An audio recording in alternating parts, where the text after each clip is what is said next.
మీ personal interviews మరియు వ్యాపార ప్రకటనల కొరకు ఈ నెంబర్ ని సంప్రదించండి. మనతో ఉన్న గెస్ట్ ఎవరంటే డాక్టర్ మాస్క్ అఫీషియల్.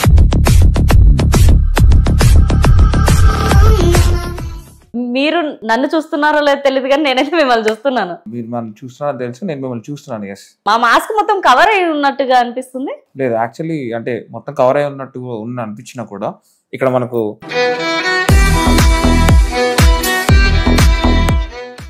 స్టోన్స్ కానీ అవన్నీ చాలా లుకింగ్ ఉంది. ఇదంతా చేయించుకున్నారా? ఎస్, అవును. ఎంత పడింది మొత్తం?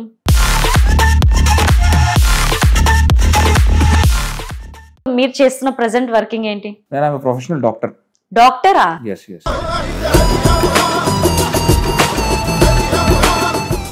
మీరు నార్మల్ టైంలో ఇట్లా మాస్క్ పెట్టుకొని ఉంటారా ఏంటి? లేదు. మరి ఫేస్ ఎందుకు ఎక్స్పోజ్ చేయట్లేదు ఎక్కడ? అంటే because that is my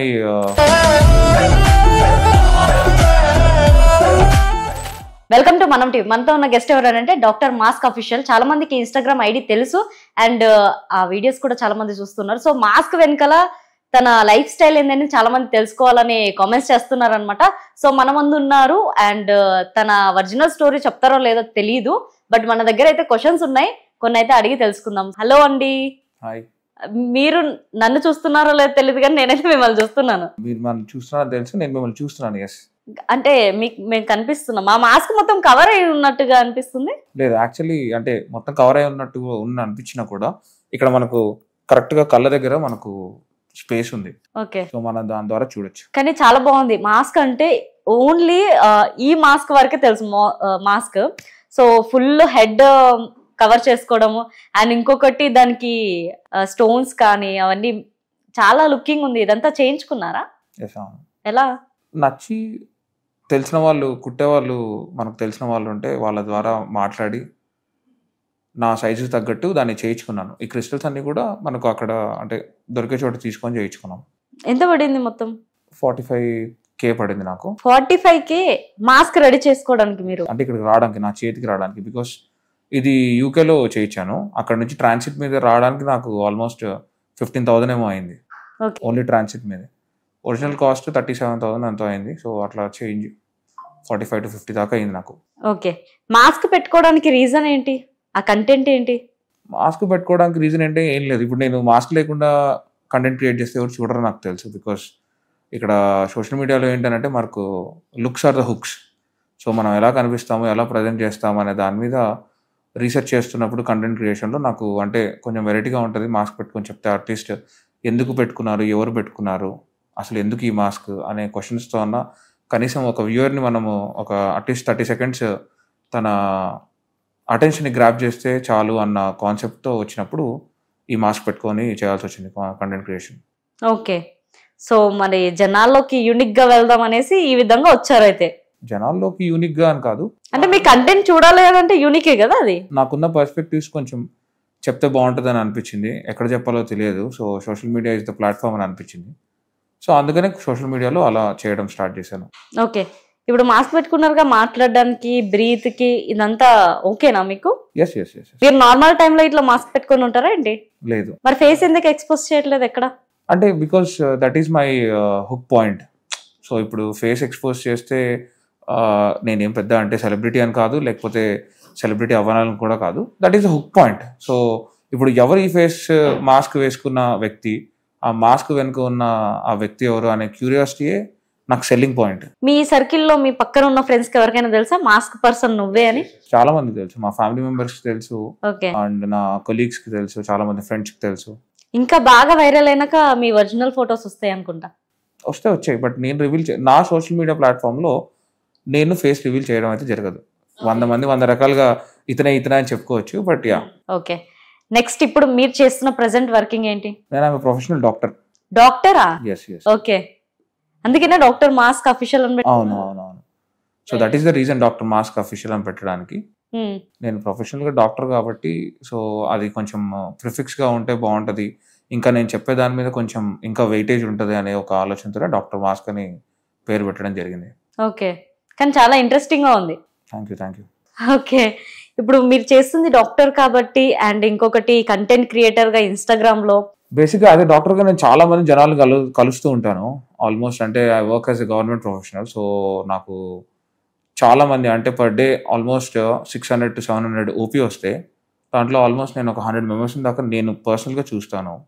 so నాకు మోర్ దెన్ ఫిజికల్ ఇల్నెస్ కన్నా అంటే ఇప్పుడు వాడికి జ్వరం వచ్చి రావడము లేకపోతే ఒళ్ళు నొప్పులు వచ్చి రావడం కన్నా చాలా మందికి సైకలాజికల్ ఇష్యూస్ వచ్చి అవి ఎలా హ్యాండిల్ చేయాలో తెలియక దానిలను జ్వరంగా లేకుంటే బాడీ పెయిన్స్గా వచ్చి చెప్పుకోవడము, ఆ తర్వాత జస్ట్ మాట్లాడితేనే జనాలతో కొంచెం అంటే మెడికేషన్ ఇవ్వకపోయినా కూడా చాలా మందికి హెల్ప్ అయినట్టు నాకు అనిపించింది. సో నేను ఆ కాన్సెప్ట్స్ వాళ్ళతో మాట్లాడిన విధానము, ఆ తర్వాత వాళ్ళు చెప్పిన స్టోరీలు ఇవన్నీ నాకు కొంచెం అవి ఇంకా జనాలకు తెలిస్తే బాగుంటుందని అనిపించి కొన్ని స్టోరీస్, నా పర్సనల్ స్టోరీస్, కొన్ని స్టోరీస్ పేషెంట్స్ నుంచి వచ్చిన స్టోరీస్, దానిలో నేను అంటే నాకు స్టోరీ టెల్లింగ్ అంటే చాలా ఇష్టం. సో రసవత్తరంగా అంటే రక్తికరంగా చెప్పడం అనేది నాకు చాలా ఇష్టం అనమాట. సో అలా ఒక కాన్సెప్ట్ తీసుకొని దాని మీద స్క్రిప్ట్ని బిల్డ్ చేసుకొని ఆ తర్వాత దాన్ని నేను వీడియో అంటే కంటెంట్ క్రియేషన్ దీనిలో ప్రజెంట్ చేస్తాను. ఇప్పుడు దాకా మీకు ఎవరు కామెంట్స్ పెట్టలేదా? ఎప్పుడైనా మాస్క్ రివీల్ చేయొచ్చు కదా, మీరు ఎలా ఉంటారు బ్రో, మిమ్మల్ని చూడాలనుకుంటున్నా అని. చాలా మంచి, నేను కూడా ఒక కామెంట్ చూసాను.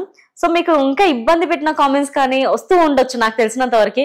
ఈవెన్ కామన్ గా ఉంటున్న అంతా ఎక్స్పోజ్ చేసిన ఫేస్ వాళ్ళకే చాలా నెగిటివ్ కామెంట్స్ వస్తుంటాయి. సో మీ లైఫ్ లో మీకు నెగిటివ్ కామెంట్స్ ఏమైనా వస్తున్నాయా? పర్సనల్ గా నాకు అంటే నెగిటివ్ కామెంట్స్ అయితే ఏం రాలేదు. నేను ఏదైనా ఒక కాన్సెప్ట్ గురించి మాట్లాడినప్పుడు వాళ్ళు నచ్చక దాని గురించి నెగిటివ్ గా పెట్టిన సందర్భాలు ఉన్నాయి. బట్ నేను ఎప్పుడు అంటే అంత హార్ట్కి తీసుకోలేదు.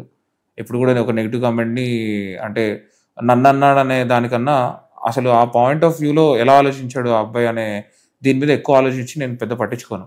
సరే తను నెగిటివ్గా ఉండడం వల్ల నెగిటివ్గా కామెంట్ చేయాల్సి వచ్చింది అనేది అనుకుని వదిలేస్తాను. సో నెగిటివ్ కామెంట్స్ నాకేమంత ఎఫెక్ట్ అనిపించలేదు ఇంతవరకు. ఓకే, మీ ఫోన్లో ఇన్స్టాగ్రామ్ డాక్టర్ మాస్క్ అఫీషియల్ ఇది ఒక్కటే ఉందా, ఇంకేమైనా ఉన్నాయా? లేదు, నా పర్సనల్ అకౌంట్ ఉంది. పర్సనల్ అకౌంట్ చెప్పరేమో పేరు? అంటే ఇప్పుడు నేను పర్సనల్ అకౌంట్ అని చెప్పింది చెప్పకూడదు ఉండడానికి. అవునా? అంటే నేనేమంటున్నా, మాస్క్ కాకుండా వితౌట్ లో ఉండేది ఉంటది కదా, సో ఇన్ కేస్ చెప్తారేమో అనేసి ఆ క్వశ్చన్ అడిగాను నేను. సో మీరు గట్టిగా ఫిక్స్ అయిపోయారు, మీ ఫేస్ ని, మీ నేమ్ ని, ఎనీథింగ్ అసలు మీ పర్సనల్ ది అసలు రివీల్ చేయరు? అలా కాదు, not in social media, not on this kind of platforms. But నేను పర్సనల్ గా నా ఫాలోవర్స్ ని కలిసే మీటప్స్ కొన్ని పెడుతున్నాను. ఇప్పుడు కరెంట్లీ డిసెంబర్లో నేను ట్రావెల్ కమ్యూనిటీ మీటప్ అని ఒకటి అరేంజ్ చేస్తున్నాను. There I will be meeting my followers without the mask. Like we have planned 3 days trip. దాంట్లో అంతా మాస్క్ లేకుండా నాతో వస్తున్న ఫాలోవర్స్కి ఇప్పుడు ఆల్మోస్ట్ 40 రిజిస్ట్రేషన్స్ అవుతాయి. We're selecting in it 15 members మాత్రమే తీసుకెళ్ళాలి, బికాస్ 40 members అయితే నేను హ్యాండిల్ చేయలేనేమో. దేనికి, ఏంటి పర్పస్ ఏంటి? It's travel community meetup. Like people who love travelling they can come with me. People who love my content and my perspective. అంటే ఇప్పుడు నిజంగానే ట్రావెలింగ్ కి ఇష్టపడే వాళ్ళు చాలా మంది ఉంటారు. వస్తే మీరే బేస్ చేసుకుంటారా వాళ్ళ మొత్తం వాళ్ళని షెల్టర్ కానీ? No, every plan will be done by me. Okay, and it's done by a company. అంటే నేను ఒక్కడనే చేయట్లేదు, it's done by a team. So obviously దానివల్ల యూజ్ ఏంటంటే ఒకటి ఏంటంటే ఐ లవ్ ట్రావెలింగ్ అండ్ ఇంకోటి ఏంటంటే I love being in a good community. So నా చుట్టూ ఒక కమ్యూనిటీని క్రియేట్ చేసుకోవాలి, అది ట్రావెల్ కమ్యూనిటీ అయి ఉండి నేను చెప్పే మాటలు ఇష్టపడే వాళ్ళు వస్తే బాగుంటుంది ఆ కమ్యూనిటీలో అనేది దాని కాన్సెప్ట్. డాక్టర్స్ లలో చాలా కేటగిరీస్ ఉంటాయి. సో మీ కేటగిరీ ఏంటి? నేను I work as a critical care టీంలో, నేను ప్రైవేట్లో క్రిటికల్ కేర్ టీంలో మెడికల్ ఆఫీసర్గా పనిచేస్తాను. And in government I work as a civil assistant surgeon, general ఫిజిషియన్గా చేస్తాను. సో అదే, సో మార్నింగ్ ఓపీలో నేను జనరల్ ఫిజిషియన్గా ఉంటాను అండ్ ప్రైవేట్గా I work as a medical officer in critical care team. అంటే ఐసీలో ఉంటుంది నా వర్క్ అంతా. ఓకే, ఐసీలో ఉంటే చాలా ఆపరేషన్స్ కానీ చాలా కేసెస్ కానీ అన్ని జరుగుతుంటాయి. ఎస్, అన్ని ఇంటెన్స్ యాక్సిడెంట్స్ ఉన్న కేసెస్, లేకుంటే సూసైడ్ చేసుకున్న కేసెస్, సూసైడ్ చేసుకొని వచ్చిన కేసెస్, ఇలాంటివి మేము చాలా చూశాను. వాళ్ళకి కౌన్సిలింగ్ ఇవ్వడము, వాళ్ళతో మాట్లాడడం, వాళ్ళ స్టోరీలు మేము తెలుసుకోవడం, ఇవన్నీ చాలా జరిగాయి. సో చాలా పర్స్పెక్టివ్స్ వాళ్ళ ద్వారా కూడా వచ్చాయి నాకు. ఇప్పుడు హాస్పిటల్, డాక్టర్స్, ఆపరేషన్స్ ఇదంతా అంటే ఒక నెగిటివ్ ఉంటుంది, ఒక పాజిటివ్ కూడా ఉంటుంది. సో మీ లైఫ్ లో మీరు చూసిన కేసెస్ కానీ, మీరు ఫేస్ చేసిన కేసెస్ కానీ, ఇవన్నీ ఒక ఎక్స్పీరియన్స్ అయి చెప్పాలంటే ఏం చెప్తారు? ఇప్పుడు చూడండి, మానవ తప్పిదాలు లేకుండా అనేవి జరగవు. డాక్టర్స్లో కూడా చాలా మంది తప్పులు చేశారు. అది పేషెంట్ని చంపేద్దామన్న ఆలోచనతో ఎవరు చేయరు, కొన్ని తప్పిదాలు జరుగుతాయి. సో అలా నెగిటివ్గా మాకు చాలా డాక్టర్స్ మీద చాలా నెగిటివ్ ఒపీనియన్ కూడా ఉంది, అందరు డాక్టర్స్ మంచి చూడరు అనేది. బట్ ఏంటంటే to be frank, a doctor కూడా ఒక మనిషిని చంపాలనో లేకుంటే నెగ్లెక్ట్ చేసి చనిపోవాలనో కోరుకోరు.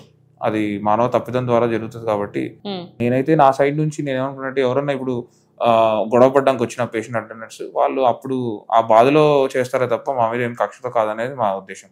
ఓకే. సో మీ హ్యాండ్స్లో అంటే మీరు ఇప్పటిదాకా చాలా కేసెస్ని డీల్ చేసి ఉండొచ్చుగా, ఎవరైనా చనిపోయిన పర్సన్స్ని చూడడం కానీ ఎమర్జెన్సీ యాక్సిడెంట్ వల్ల వస్తూ ఉంటారు. సో అక్కడ కొన్ని ఉంటాయి రూల్స్ అండ్ రెగ్యులేషన్స్, ఇలా చేస్తేనే ఇలా అవుతుంది అని. సో దానివల్ల డిలే అవుతూ ఉంటాయి. అలాంటి కేసెస్ ఉన్నాయి, చాలా చాలా వరకు ఉన్నాయి. డిలే అయ్యే కేసెస్, చనిపోయిన కేసెస్ చాలా ఉన్నాయి. అక్కడ మెయిన్ డాక్టర్ రెస్పాన్సిబిలిటీని పక్కన పెడితే పేషెంట్ అటెండర్స్ డెసిషన్ తీసుకునే దాని మీద చాలా మంది ప్రాణాలు పోయిన రోజులు కూడా ఉన్నాయి. కొంతమంది ఇప్పుడు నేను if I'm working in private hospital, night ఎవరో ఇట్లా పెద్ద యాక్సిడెంటే వస్తారు. సో ఆ యాక్సిడెంట్ అయినప్పుడు మినిమల్ బేసిక్ సపోర్ట్ ఇచ్చి ప్రాణాన్ని కాపాడేంత వరకు డాక్టర్ చేసిన తర్వాత దాన్ని ఫర్దర్ గా ఏమవుతానంటే ఫైనాన్షియల్ గా చాలా ముడిపడి ఉంటాయి. సో ఇప్పుడు పేషెంట్ అటెండర్ ఎప్పుడైతే ఆ ఫైనాన్షియల్ బర్డెన్ ని సడన్ గా తీసుకోలేకపోతాడో ఆలోచించడానికి చాలా టైం తీసుకుంటాడు. అలా ఆలోచించడానికి టైం తీసుకున్న ప్రతిసారి ఏమవుతుందంటే పేషెంట్ చాలా అంటే డెత్ అండ్ లైఫ్ మ్యాటర్లో చాలా కొట్టుమిట్టాడుతూ ఉంటాడు. సో కాపాడే వరకు చేయొచ్చు కానీ బతికించడం వరకు మాత్రం అయితే చేయడం కష్టం. సో పేషెంట్ అటెండర్స్ తీసుకునే ఆలోచన టైం ఎంత తక్కువ అవుతే మనకు పేషెంట్ బతికేక అంత తొందరగా మనం అంటే చేయొచ్చు. ఇప్పుడు డాక్టర్ ఇమీడియట్ రెస్పాన్స్ అనేది లేకుండా అయితే ఉండదు. ఎందుకంటే 365 days 24/7 డాక్టర్స్ అవైలబుల్ ఉంటారు, నర్సింగ్ స్టాఫ్ కూడా అవైలబుల్ ఉంటుంది. బట్ ఏంటంటే కొన్నిసార్లు ఏమవుతుందంటే వేరే సర్జరీలో ఉండడము, లేకపోతే ఒక 100 పేషెంట్స్ ఒకే చోట ఉంటే ఒక 4-5 డాక్టర్స్ ఉన్నప్పుడు మిస్ అవ్వడం అయితే జరుగుతుంది. సో అలాంటి కేసెస్ చాలా జరిగాయి, అలాంటివి కూడా జరిగాయి. ఇప్పుడు యాక్సిడెంట్ అంటే తెలిసిందే మీకు, ఎలా వెళ్తారు ఎలా వస్తారు అనేది. సో ఇవంతా హోల్ లైఫ్ లో మీరు వాళ్ళకి చెప్పాలనుకుంటుంది ఏంటి ఒక డాక్టర్గా చెప్పాలంటే మీకు ఎలా అంటే ఇప్పుడు ఏదైనా కూడా మన చేతిలోనే ఉంటుంది. దేవుడు అనే కాన్సెప్ట్ ఉంది, నేను నమ్ముతాను దేవుడిని. బట్ ఏమనంటే నేను ఇక్కడ హాస్పిటల్లో పనిచేసిన తర్వాత, ఒక డాక్టర్గా పనిచేసిన తర్వాత నాకు అర్థమైంది ఏంటంటే చాలా వరకు ప్రాణాలు మన చేతిలోనే ఉంటాయి. అంటే ఇప్పుడు అనారోగ్యమైన లేకపోతే సడన్ ఏవైనా కూడా యాక్సిడెంట్స్ అయినా కూడా ఏవైనా కూడా అన్నీ మన చేతిలోనే ఉంటాయి. బట్ మనం ఎలా రెస్పాండ్ అవుతాం అనేది అంటే ఇప్పుడు మన పరిధిలో ఉండదు. ఒక సర్టెన్ పాయింట్ ఆఫ్ టైం తర్వాత మన చేతిలో నుంచి వెళ్ళిపోతాయి కొన్ని థింగ్స్. సో ఇప్పుడు డాక్టర్గా హ్యాండిల్ చేసేటప్పుడు నాకు అనిపించింది ఏంటంటే వీడు సూసైడ్ చేసుకోకపోయి ఉంటే బాగుండేది, కొంచెం ఆలోచించుంటే బాగుండేది, లేకుంటే యాక్సిడెంట్ చేసే ముందు వీడు కొంచెం సీట్ బెల్ట్ పెట్టుకుంటే బాగుండేది, లేకుంటే కొంచెం ఫాస్ట్ పోకపోయింటే బాగుండేది. Most of the major accidents అవతల వాళ్ళ తప్పుల వల్ల అయినా కూడా మనం జాగ్రత్తగా ఉండడం వల్ల కూడా కొంచెం తప్పించుకోవచ్చు. సో చాలా కేసులు అలాంటి కేసులు వస్తాయి. సో నాకు అనిపిస్తుంది అంటే మన చేతిలోనే ఉన్నాయి, మనం జాగ్రత్తగా ఉంటే సరిపోతుంది కదా. ఇలా జరిగినప్పుడు నాకేమనిపిస్తుంది అంటే 95% ఆఫ్ ది థింగ్స్ మన చేతిలోనే ఉంటాయి, మనము అవి సరిగ్గా హ్యాండిల్ చేయకపోవడం వల్లనే హాస్పిటల్ వరకు వస్తామని అనిపిస్తుంది. సో దానికి మెయిన్ మైండ్ సెట్ అనేది కాన్సెప్ట్ చాలా ఇంపార్టెంట్. ఇప్పుడు మీ ఫ్రెండ్ వచ్చారు కదా, ఇప్పుడు వెళ్తారన్నారు, దీనికంతా చూడడానికి చాలా బాగుంటారు అంటే దే లుక్ హెల్దీ, అంటే ఏం ప్రాబ్లం ఉండదు, అన్ని సార్టెడ్ ఉన్నాయని అనిపిస్తుంది. కానీ but still something will be killing inside. ఆ కైండ్ ఆఫ్ థింగ్స్ మనం అంత తొందరగా కనిపెట్టలేం, వాళ్ళు వచ్చి మనకు చెప్తే తప్ప. నేను కొంతమంది పేషెంట్ ఎలా చూసానంటే 3-4 days బ్యాక్ 4-5 days బ్యాక్ నవ్వుకుంటూ వచ్చి మాట్లాడిన వాళ్ళు ఒక 1 week తర్వాత శవాలే కనిపించిన వాళ్ళు కూడా ఉన్నారు నాకు. అంటే ఇట్లా సూసైడ్ చేసుకొని అంత బాగా మాట్లాడే అమ్మాయి ఎందుకు అలా చేసుకుంది అంటే because there mental health is not that good. Okay, ఎక్కువగా సూసైడ్స్ దేని ద్వారా అవుతుండొచ్చు అంటే కేసెస్లలో? మేజర్ ఇష్యూ వచ్చి లవ్ ఫెయిల్యూర్ అనుకున్నా, అందుకే నవ్వుతున్నా. మేజర్ ఇష్యూ వచ్చి లవ్ ఫెయిల్యూర్, సెకండ్ వచ్చి ఫ్యామిలీ సపోర్ట్ లేకపోవడం. ఈ 2 విషయాల్లో నేను చాలా అసలు వచ్చిన కేసెస్ అన్నీ కూడా ఆల్మోస్ట్ ఇవే. ఎవడో సాధించలేదు, లేకుంటే ఎవడో పీకలేదు అనే దానికి ఎవరైతే చచ్చిపోయిందైతే ఎవరు రాలేదు. మేజర్ ఇష్యూస్ 2, ఒకటి లవ్ ఫెయిల్యూర్, ఇంకోటి ఫ్యామిలీ సపోర్ట్ లేకపోవడం అనేది. ఇంకా చాలా ఇష్యూస్ ఉన్నాయి, బట్ నాకు కనిపించిన ఇష్యూస్ అయితే మేజర్గా ఈ 2. సో అంటే మీ లైఫ్లో అంటే మీరు బాగా ఫేస్ చేసిన ప్రాబ్లం ఏమైనా ఉందా? ప్రాబ్లమ్స్ ఎస్ ఉన్నాయి, అందరికీ ఉంటాయి, ఎవరికి ఉండవు. నేను కూడా ఫేస్ చేశాను. When I was in college కొన్ని థింగ్స్ జరిగాయి. ఫైనాన్షియల్గా ఇంట్లో అడగలేని పరిస్థితి. అప్పుడు మా ఇంట్లో ఉన్న వాళ్ళే అడిగితే ఇచ్చేవాళ్ళే. బట్ ఏమంటే ఒకనొక టైం వచ్చిన తర్వాత మొగాడికి ఏమనిపిస్తుంది అంటే ఇంట్లో సపోర్ట్ లేకుండా, ఇంట్లో డబ్బులు తీసుకోకుండా బతకాలి అనే ఒక ఆశ కుదురుతుంది. అది వచ్చినప్పుడు మన చేతిలో డబ్బులు లేనప్పుడు అది చాలా కష్టమైన పని మగాడిగా. సో ఆ టైంలో అది కాలేజ్లో జరిగింది నాకు. సో నాకు అనిపించింది ఏంటంటే ఇట్స్ గుడ్ ఎక్స్పీరియన్స్. 5-6 ఇయర్స్ తర్వాత అప్పుడు నేను చాలా బాధపడ్డాను.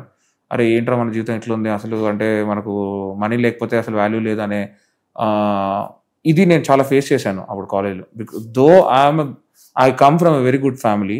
మా ఇంట్లో వాళ్ళంతా గవర్నమెంట్ అఫీషియల్స్, అడిగిన వెంటనే డబ్బులు ఇస్తారు, అన్నీ ఇస్తారు. బట్ స్టిల్ ఒకనొక టైంలో అలా అనిపించింది. But 4-5 years down the lane తర్వాత నాకు ఇప్పుడు ఏమనిపిస్తుంది అంటే ఆ ఎక్స్పీరియన్సెస్ అన్నీ చాలా ఇంపార్టెంట్. డబ్బులు లేని అనే ఆ ఫేజ్ ఆఫ్ లైఫ్ ఒక మగాడికి అయితే ఖచ్చితంగా కావాలి. అమ్మాయికి ఏమో తెలియదు కానీ మగాడికి డబ్బులు లేకుండా ఉండడం అనేది వాడి జీవితంలో వాడు చాలా పాఠాలు నేర్పించే ఫేజ్ అవుతుంది.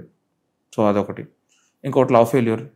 అది కూడా అంటే అది వర్ణాతీతమైన పెయిన్. నా జీవితంలో కూడా లవ్ ఫెయిల్యూర్ ఉంది. సో సో ఆ కైండ్ ఆఫ్ అది కూడా one of the main reason, అంటే గట్టిగా అవ్వడానికి మెయిన్ రీజన్ అనమాట. సో అది కూడా ఒక రీజన్. అంటే అబ్బాయిలకు కానీ అమ్మాయిలకు కానీ ఖచ్చితంగా ఒకటి లవ్ ఫెయిల్యూర్ ఉంటే బాగుంటుందన్న నా ఫీలింగ్. దానివల్ల చనిపోయేటోళ్ళు కూడా ఉంటారు కదా. అది పిచ్చి అంటారు. అంటే ఇప్పుడు లవ్ ఫెయిల్యూర్ అని ప్రతి ఒక్కరేం చనిపోవట్లేదు. ఆ క్షణికావేశంలో తీసుకున్న డెసిషన్ వల్ల చనిపోతారేమో కానీ ఆ తర్వాత నన్ను అడిగితే వాడు చనిపోకపోతే, ఆ అమ్మాయి కానీ అబ్బాయి కానీ చనిపోకపోతే ఆ తర్వాత ఒక 2-3 డేస్ తర్వాత వాడే రిలీజ్ అవుతాడు. ఓ షిట్ అనవసరంగా మనం తప్పు చేసాము, చాలా హ్యాపీగా బతకొచ్చు అనే రిలేషన్కి వస్తాడు. తప్పు చేసాం పక్కన పడితే ఇది పోతే ఇంకొక లైఫ్ న్యూగా మంచిగా ఉంటది అనే రోజులు ఎక్కువ ఉన్నాయి ఇప్పుడు. అంతే కదా. ఈ రోజుల్లో సూసైడ్స్ ఎక్కడ ఉన్నాయండి? ఎందుకు చాలా ఉన్నాయి. మీరు హాస్పిటల్ రావట్లేదు అంతే అంటారా? తెలియదు అనుకుంటా. చాలా ఉన్నాయి. Everyday almost at least 1-2 love problem అని కాదు, ఫ్యామిలీ ప్రాబ్లమ్స్, అలా మనీ ప్రాబ్లమ్స్. కొంతమంది అప్పులు కట్టలేక సూసైడ్ చేసుకునే వాళ్ళు కూడా ఉన్నారు. మీరు గవర్నమెంట్ హాస్పిటల్కి వస్తే every day almost 2-3 cases suicide cases ఉంటాయి. ఎక్కడికో కాదు, పెద్ద పెద్ద హాస్పిటల్కి అవసరం లేదు. మాది ఇట్స్ ఏరియా హాస్పిటల్. వేరే work is just a small, అంటే 3-4 ఫ్లోర్స్ హాస్పిటలే. బట్ స్టిల్ నాకు almost everyday 3-4 cases only suicide cases వస్తాయి. నిజంగానే అసలు ఇన్ని కేసెస్ ఇన్ని సూసైడ్ చూస్తుంటే లైఫ్ లో పెద్ద మోటివేషన్ వచ్చేస్తుండొచ్చు. అవును, ఆ మోటివేషన్, ఆ ఇన్స్పిరేషన్ అదంతా కూడా నేను కంటెంట్ క్రియేషన్ లో వాడుకుంటా ఉన్నాను. ఓకే, ఈ కంటెంట్ అంతా అక్కడ నుంచి తీసుకొచ్చేస్తున్నారు అయితే. కొన్ని సెల్ఫ్ గా జరిగిన ఎక్స్పీరియన్సెస్, కొన్ని వేరే వాళ్ళ ఎక్స్పీరియన్సెస్, దీని ద్వారా తీసుకున్న కాన్సెప్ట్స్ కొన్ని. ఓకే, మీ నేమ్ ఏంటో చెప్తారా? డాక్టర్ మాస్క్, మీకు తెలిసిన నేమే. స్క్రీన్ నేమ్ కాదు, మీ ఒరిజినల్ నేమ్. నాకు స్క్రీన్ నేమ్ డాక్టర్ మాస్క్ అయితే నాకు నేను పెట్టుకున్న పేరు మ్యానీ. అది నేను పెట్టింది కాదు, నా కాలేజ్లో నా ఫ్రెండ్స్ పెట్టిన పేరు. నాకు చాలా నచ్చిన నేమ్. సో అది మ్యానీ అని. ఇప్పుడు అవుట్ సైడ్ ఎవరైనా పిలవాలని అంటే నన్ను మ్యానీ అని పిలుస్తారు. నా ఒరిజినల్ నేమ్ వేరేది, సర్టిఫికేట్లో ఉంటున్న నేమ్ వేరేది. బట్ నేను పోర్ట్రే చేయాలనుకుంటున్న name many. Yeah, okay, MANNY. So హాస్పిటల్లో సర్టిఫికేట్ లో ఉంటున్న నేమ్ వేరే, మీ ఫ్రెండ్ సర్కిల్ లో ఉండేది కూడా వేరే, స్క్రీన్ నేమ్ వేరు. So I don't want to mix up the things. Professional life, personal life, passion life, 3 different genres లో నడిపించాలనే నా కోరిక. అంటే అన్ని బ్యాలెన్స్డ్ గా చేయాలనేది కోరిక. అంటే అందరూ ఒక వేలోనే వెళ్తూ ఉండడమే బ్యాలెన్స్ చేసుకునే కష్టం. అయితే మీరు 3 ways అంటే చాలా కష్టం కదా. ప్రయారిటీస్ అండి, ప్రయారిటీస్. మనకు నచ్చిన దాని మీద చేసుకుంటూ వెళ్ళిపోవడమే. ఇప్పుడు నా ప్రొఫెషనల్ లైఫ్ నాకు చాలా ఇష్టమైన లైఫ్. నేను డాక్టర్గా అవ్వాలనుకుంది సర్వీస్ ఓరియంటెడ్గా చేద్దామని అయ్యాను. సో అందుకని నేను I'm enjoying the professional life. అలానే personal life by god's grace, like మా మమ్మీ మా daddy they are well settled and my family is good. మా బ్రదర్ కూడా హీజ్ ఎ డాక్టర్. సో నాకు పర్సనల్ లైఫ్ కూడా ఏం డిస్టర్బ్ చేయాలని లేదు. నా ప్యాషన్ వల్ల, అంటే ఇప్పుడు what ever I'm doing through content creation, I don't want to disturb my personal or professional life. So ఇప్పుడు నాకు అభిమానులు అని చెప్పలేను కానీ నా హాస్పిటల్లో చాలా మంది నాకు బిహైండ్ ద మాస్క్ ఎవరు అనేది చాలా మందికి తెలుసు. నాకు ఓపీలో కూర్చుంటే నన్ను జస్ట్ కేవలం కలవడానికి, మాట్లాడడానికి వచ్చేవాళ్ళు చాలా మంది ఉన్నారు. సో నాకు అలా వద్దు అని, అంటే ఇప్పుడు నేను డెడికేటెడ్గా పేషెంట్స్ కోసము కేటాయించాల్సిన టైము వీళ్ళంతా మధ్యలో వచ్చి డిస్టర్బ్ చేస్తే డిస్టర్బెన్స్ అన్ను 1 o'clock తర్వాత ఓపీ అయిపోయిన తర్వాత వాళ్ళతో మాట్లాడిన రోజులు కూడా చాలా సందర్భాలు ఉన్నాయి. బట్ ఏమనంటే అట్లా ప్రొఫెషనల్ లైఫ్లోకి ఈ ప్యాషనేట్ దీని కింద వర్క్ చేస్తున్నప్పుడు కలిగిన అభిమానం కానీ లేకపోతే ఆ ప్రేమ కానీ నాకు ఇక్కడ ప్రొఫెషనల్ లైఫ్లో కానీ పర్సనల్ లైఫ్లో కానీ డిస్టర్బ్ కాకూడదు అనే దీని మీదనే నా పేరు కానీ లేకపోతే నా ఐడెంటిటీ కానీ రివీల్ చేయట్లేదు. ఓకే, అయితే మాస్క్ అనేది ఓన్లీ రీల్స్ అప్పుడు ఎస్ మీరు కంటెంట్ ఒకటి చేద్దాం అనుకున్నప్పుడే మాస్క్ పెడతారు. ఎస్ మిగతా టైంలో డాక్టర్ గా, ఒక ఫ్రెండ్ గా, డాక్టర్గా నేను మాస్క్ వేసుకొని హాస్పిటల్కి వెళ్తే రాళ్ళతో కొడతారు. నేను అలా అంటలేను. కేటగిరీస్ అయితే మీరు పెట్టుకున్నారు. Yes yes so only mask అనేది మీరు స్క్రీన్ లో యూస్ చేసుకుంటారు అంతే. పర్సనల్ లైఫ్ లో ఎక్కడ రాదు అది. రాదు. ఎందుకు? స్క్రీన్ నేమ్ కోసం అది. It is for looks are the hooks అనే కాన్సెప్ట్ కింద I just use it for making you hook to the screen when I'm talking something. Okay.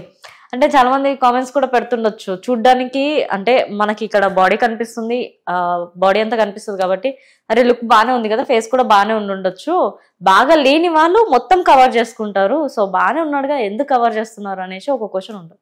అదే క్యూరియాసిటీ. ఆ క్యూరియాసిటీని బిల్డ్ చేయడమే నా పని. That is my whole thing. Okay. ఇప్పుడు ఎవరు mask వెనక అనే కాన్సెప్ట్ మీదనే I'm running so many things. Like I will B developing this into A brand where I will B selling all my services, products ఇవన్నీ. So అదే నా hook, unique selling point అని ఉంటుంది అనమాట. సో యూఎస్పీ అని అంటారు దాన్ని, unique selling point. This is my unique selling point. ఒకరికొక యూనిక్ సెల్లింగ్ పాయింట్ ఉంటుంది, నాకు ఇదొక యూనిక్ సెల్లింగ్ పాయింట్. ఓకే. ఇప్పుడు బర్నింగ్ టాపిక్ ఒకటి ఉంది కదా, రేప్ కేసెస్. సో వాటి మీద మీరు ఏమైనా మాట్లాడతారా? ఆల్రెడీ మెడికల్ కాలేజ్ లో జరిగింది కదా. యా, ఈ పాయింట్ చాలా ఇంపార్టెంట్ అనే పాయింట్. మీరు అడుగుతారని ఎక్స్పెక్ట్ చేయలేదు. బట్ ఈ పాయింట్ ఏంటంటే ఇక్కడ ఏంటంటే మనకు ఆర్జికర్ మెడికల్ కాలేజ్లో జరిగింది ఎంతమందికి తెలుసో తెలీదో నాకు తెలీదు. బట్ అది చాలా మందికి ఎలా తెలిసిందని అంటే, బికాస్ ఒక వైట్ కాలర్ జాబ్ హోల్డర్ అంటే డాక్టర్, అది కూడా లేడీ, ఏమైందని అంటే తనకు ఒక తెలియని పద్మవ్యూహంలో ఇరుక్కుపోయింది. సో అక్కడ జరుగుతుంది ఏంటంటే, ఒక డ్రగ్ ర్యాకెట్ జరుగుతున్న కాలేజీలో తను వెళ్ళి జాయిన్ అవ్వడము. ఆ జాయిన్ అయిన తర్వాత తను దాంట్లో తనకు తెలియకుండానే ఇన్వాల్వ్ అవ్వడము. తను రియలైజ్ అయ్యి వద్దు ఇవన్నీ మంచిది కాదు, ఇలా చేస్తే తప్పు అని చెప్పడము. వాళ్ళు దానికి ఒప్పుకోకపోవడము. ఆ తర్వాత ఈ అమ్మాయి బెదిరించి ఇలానే చేస్తే నేను కంప్లైంట్ ఇస్తానంటే దాంట్లో ప్రిన్సిపల్ కూడా ఇన్వాల్వ్ అయ్యి ఈ అమ్మాయి ఎప్పుడున్నా కూడా మన బిజినెస్లు కానీ లేకుంటే మనం చేస్తున్న దందాకంతా కూడా ఈ అమ్మాయి ఎప్పటికైనా కూడా ఇబ్బంది చేస్తుంది అని చెప్పి చంపాలనుకున్నారు. సో చంపిన దాన్ని రేప్గా చిత్రీకరిస్తే ఎవరు పట్టించుకోవాలనుకున్నారు. కానీ అక్కడ అమ్మాయి, రేప్ చేయబడిన అమ్మాయి white collar job holder, doctor కాబట్టి ఇది నేషన్ వైడ్ చాలా బర్నింగ్ ఇష్యూ అయింది. సో ఇప్పుడు దీని గురించి మాట్లాడుతున్నాం కాబట్టి నేను చెప్పేది ఏంటంటే, ఇప్పుడు చాలామంది ఈ రేప్ అంటేనే ఏమనుకుంటారంటే విచక్షణ రహితంగా, లేకపోతే ఒకడు ఎడ్యుకేటెడ్ కాని వాడు చేసేది అనుకుంటారు. కాదు, ఎడ్యుకేటెడ్, ఆ తర్వాత బాగా చదువుకున్న వాళ్ళు, తర్వాత మంచి వెల్ పొజిషన్లో ఉన్న వాళ్ళే ఇలాంటి దాంట్లకు ఎక్కువగా అవుతారు. ఇప్పుడు దీని విషయంలో మనం పోవాలంటే చాలా ముందుకు వెళ్ళాలి. అంటే ఇప్పుడు ఈ కౌమార దశ అంటారు చూడండి, అంటే టీనేజ్. ఈ టీనేజ్లో అసలు మా పిల్లలు ఏమి చూస్తున్నారు, అసలు ఫోన్స్ ఇచ్చేస్తున్నారు, వాళ్ళు ఏ కైండ్ ఆఫ్ వీడియోస్ చూస్తున్నారు అసలు సోషల్ మీడియాలో కానీ, అసలు వాళ్ళని అంటే ఏమాత్రం వీళ్ళు వాచ్అవుట్ చేస్తున్నారు పేరెంట్స్. ఇక్కడ నుంచి తీసుకొని వస్తే తప్ప మనం రేప్ అనే ఈ కాన్సెప్ట్ మనం అంత తొందరగా ఇండియాలో స్టాప్ చేయలేము. ఎందుకంటే ఇప్పుడు ఒక ఏజ్కి వచ్చిన తర్వాత, ఒక 25-26 years వచ్చిన తర్వాత అడల్ట్ మూవీస్ చూస్తే ఉండే ఎక్స్పోజరు 13-15 years ఏజ్లోనే చూస్తే వాళ్ళకు వచ్చే ఆలోచనలు చాలా చాలా ఏమంటారు, చాలా రాగా, చాలా డేంజరస్గా, డార్క్గా వస్తాయి అన్నమాట. సో ఆ కైండ్ ఆఫ్ దీనిని మనం రిస్ట్రిక్ట్ చేయాలి. ఈ రేప్ అనే కాన్సెప్ట్ని మనం రిస్ట్రిక్ట్ చేసి తక్కువ చేయాలనంటే చిన్నప్పుడు, అంటే టీనేజ్లో పిల్లలు ఏం చేస్తున్నారు అనే దగ్గర నుంచి కూడా మనం చాలా జాగ్రత్తగా వాచ్అవుట్ చేస్తే బెటర్ అనేది నా ఉద్దేశము. ఇంకోటి, ఈ రేప్ చేసిన వాళ్ళని మనం ఎక్కువసేపు జస్టిస్ కోసము, లేకపోతే ఏం జరిగిందో అనే ఈ ఇన్వెస్టిగేషన్ కోసం మనం వాళ్ళని అలా అంటే ఎక్స్టెండ్ చేస్తూ పోతే వాళ్ళని ఏం చేయకుండా నెక్స్ట్ టైం ఎవడైనా కూడా రేప్ చేయడానికి భయపడ్డు. ఇప్పుడు అదే ప్రతిసారి జరుగుతుంది.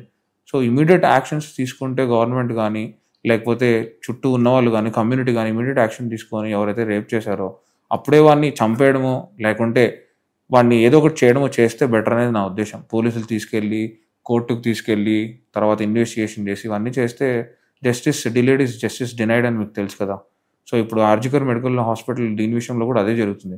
దాంట్లో ఎంతోమంది పొలిటికల్ లీడర్స్ ఇన్వాల్వ్మెంట్ ఉందని చెప్పి దాన్ని చాలామంది ఇప్పుడు కేసుని తప్పుదో పట్టిద్దామని చాలామంది ట్రై చేస్తున్నారు. బట్ ఏంటంటే ఇంకా జస్టిస్ అయితే రాలేదు. బట్ ఈ పోరాటం అయితే ఆగదు. మేము కూడా హాస్పిటల్ బాయ్కాట్ చేసి డాక్టర్స్ అంతా బయట రోడ్ల మీద నిరసన చేసాము, పెద్ద అయినా కూడా ఏమీ పెద్ద ఎఫెక్ట్ లేదు. అది ఎప్పుడైతే మనకు పర్సనల్గా మన ఇంట్లో వాళ్ళకి జరుగుతానే అప్పుడే తెలుస్తుంది దాని హీట్ ఏంటో. ఇప్పుడు అంత తొందరగా తెలీదు. సో ఎప్పుడైతే ఈ రేప్స్ జరిగాయో ఇమీడియట్ యాక్షన్ తీసుకోవడము, ఆ తర్వాత పిల్లల్ని చిన్నప్పటి నుంచే వాచ్అవుట్ చేసి సోషల్ మీడియాలో వాళ్ళు ఏం చూస్తున్నారు, అడల్ట్ మూవీస్ వాళ్ళు ఎలా చూస్తున్నారు, ఇవన్నీ రిస్ట్రిక్షన్స్ ఇవన్నీ ముందు నుంచే ఉన్నాయి మనకు. ఆ రిస్ట్రిక్షన్స్ అని యూట్యూబ్లో కానీ గూగుల్లో కానీ ముందు నుంచే పెట్టుకొని వాచ్అవుట్ చేస్తే బెటర్ అనేది నా ఫీలింగ్. ఇంకోటి ఏంటంటే మామూలుగా రేప్ అని అంటే అందరూ ఏమనుకుంటారంటే ఒక అబ్బాయి ఒక అమ్మాయిని కోర్స్ చేస్తేనే రేప్ అని అనుకుంటారు, కానీ కాదు. ఇక్కడ ఒక అమ్మాయి ఇంకొక అమ్మాయిని చేసినా కూడా దాన్ని కూడా రేపే అంటారు. అండ్ ఇంకోటి ఏంటంటే ఇప్పుడు బాయ్ ఫ్రెండ్ గర్ల్ ఫ్రెండ్ అమ్మాయి సమ్మతంతో వెళ్ళి అది ఏమీ కాదు. అదే అమ్మాయి బాయ్ ఫ్రెండ్తో గొడవపడి తనకి ఇష్టం లేనప్పుడు బాయ్ ఫ్రెండ్ అది రేప్ కిందకి వస్తుంది.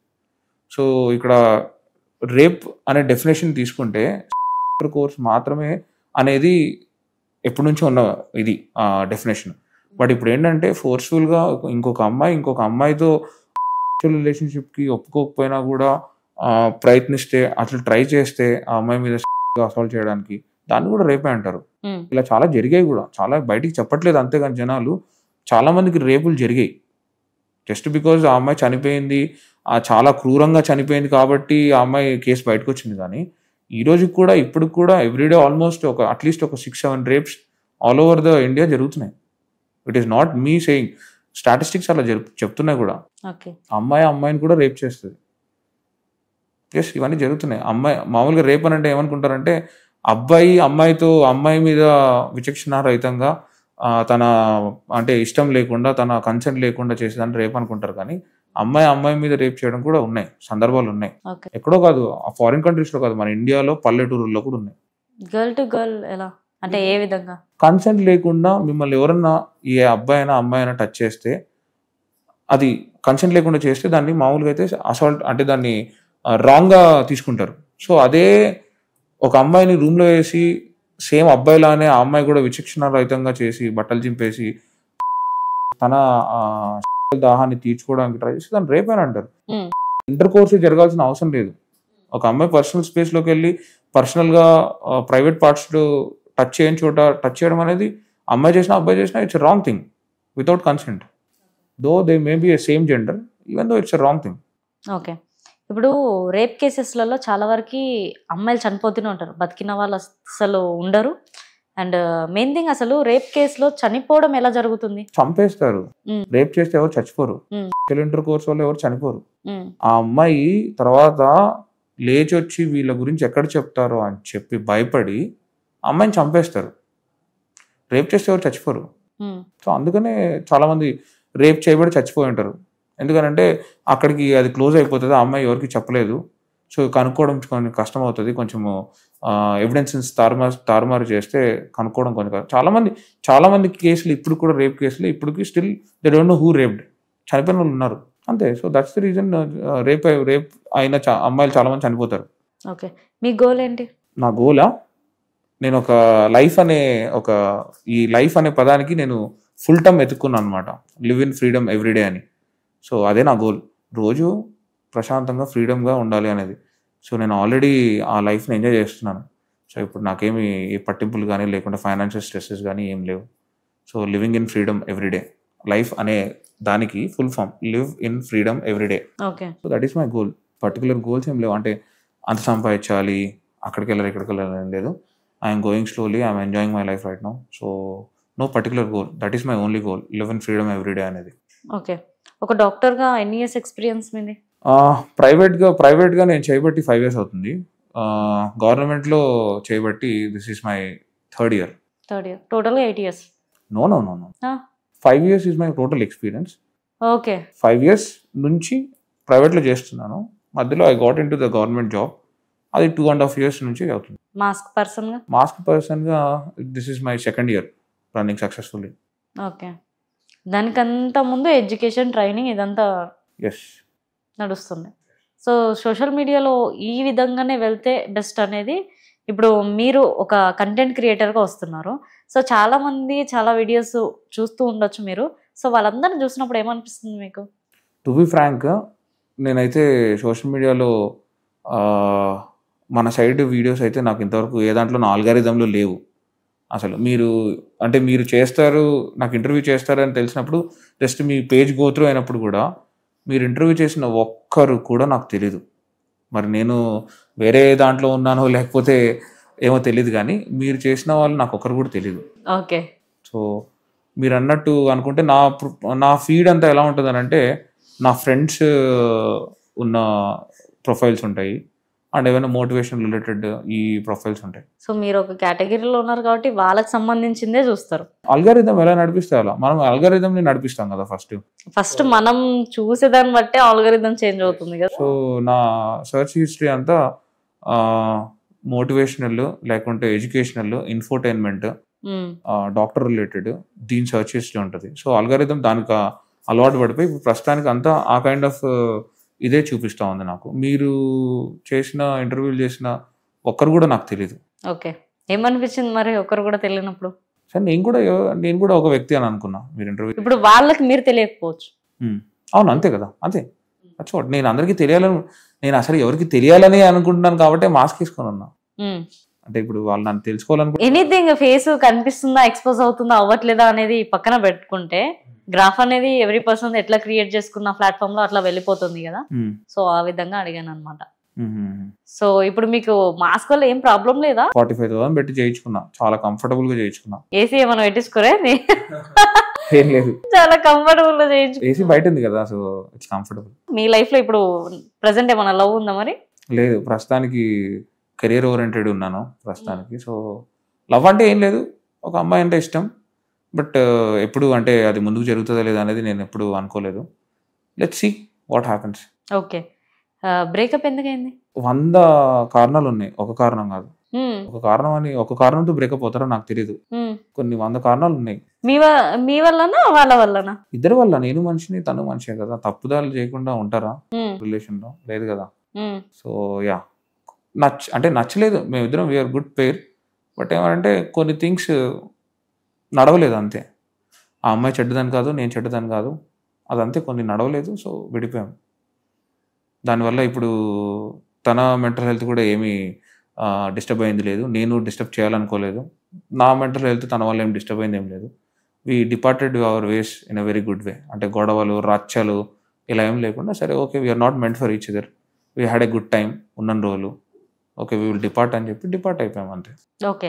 మీకు కావాల్సిన పర్సన్ ఎలా ఉండాలి మీకు వచ్చే వైఫ్? ఒక పర్టికులర్గా ఇలానే ఏం లేదు, సినిమాలో చూపించినట్టు నాకు అవి కావాలి ఇవి కావాలని కాదు. మా పేరెంట్స్ని మంచిగా చూసుకోగలిగి కొంచెం పెద్దలంటే గౌరవం ఉన్నంత వరకు ఉంటే చాలు. I don't need the opposite person to earn money are have some assets ఇట్లా అని ఏం లేదు. మనకు కొంచెం కంఫర్టబుల్గా ఉండి, ఈ రోజుల్లో రెస్పెక్టబుల్ గా ఉండే పర్సనే బెస్ట్ అవన్నీ ఉండడం కన్నా. ఎస్, అవును, అంతేనా? ఈ రోజుల్లో ఏది బెస్ట్ అంటే లవ్ అరేంజ్డా? ఖచ్చితంగా లవ్ మ్యారేజ్ అని అంటాను. ఎందుకనంటే ఒక మనిషిని నువ్వు అట్లీస్ట్ కొద్ది రోజులు ముందు నుంచి పరిచయం ఉండి ప్రేమించిన తర్వాత పెళ్లి చేసుకోవడం బెటర్ అని అనిపిస్తుంది. ఎందుకంటే ఇప్పుడు అరేంజ్ మ్యారేజ్ ఒకప్పుడు అరేంజ్ మ్యారేజ్ లా లేవు. మీకు తెలీదా? ఇప్పుడు అరేంజ్ మ్యారేజ్ కొంతమంది అబద్ధాలు చెప్పి పెళ్లి చేసుకుంటున్నారు, కొంతమంది అంటే ఉన్నదాన్ని లేని విధంగా చూపించుకొని చేసుకుంటున్నారు. చాలా విధాలుగా మోసపోతున్నారు అరేంజ్ మ్యారేజ్లో వాళ్ళు. చాలామంది చాలా విధంగా అటు 7 తరాలు ఇటు 7 తరాలు చూడాలని అనుకున్న వాళ్ళు కూడా ఒక్క తరం చూసి కూడా కనిపెట్టలేకపోతున్నారు ఎలా ఏంటి అనేది. ఇప్పుడు నన్ను అడిగితే arrange marriage is a dangerous concept rather than love marriage. Love మ్యారేజ్లో కూడా చాలా మంది అడ్వాంటేజ్ తీసుకొని మోసం చేస్తుండేది అంతా ఉంది. బట్ ఏమనంటే if you are genuine and if your love is true, like you will find your soulmate at the end somehow. It might be divorce అయిపోయిన అమ్మాయి అయిండొచ్చు, లేకపోతే ఒక బాగా స్ట్రగుల్ అయిన పాస్ట్లో బాగా స్ట్రగుల్ అయిన అబ్బాయి ఉండొచ్చు. You can't expect your love to be a virgin or you can't expect your wife to be a virgin or husband to be a virgin right now. You just need person who is comfortable with you and who can love you without any expectations. ఆ kind of love వస్తే మీకు ఖచ్చితంగా తెలుస్తుంది. మీ followers కోసం ఏం చెప్తారు ఫైనల్గా? ఆ ఫాలోవర్స్ కోసం ఏం చెప్పేది లేదు. They know about me very well, so చెప్పాల్సిన అవసరం లేదు. They follow me very well and they know all the updates. They know what's happening in this Dr. Mass community. So మీరు అడిగారు కాబట్టి చెప్పాలనుకున్నది ఏంటంటే, like you have to follow your dreams, whatever it is, however it is, from wherever you come. దానికి సంబంధం లేకుండా you have to follow your dreams అనేది నా చెప్పాలనుకున్న thing. Okay, so thank you అండి, thank you so much. Thank you. చూసారుగా interview. Next ఇంటర్వ్యూతో మేము ముందుంటా. సైనింగ్ ఆఫ్ కీర్తి.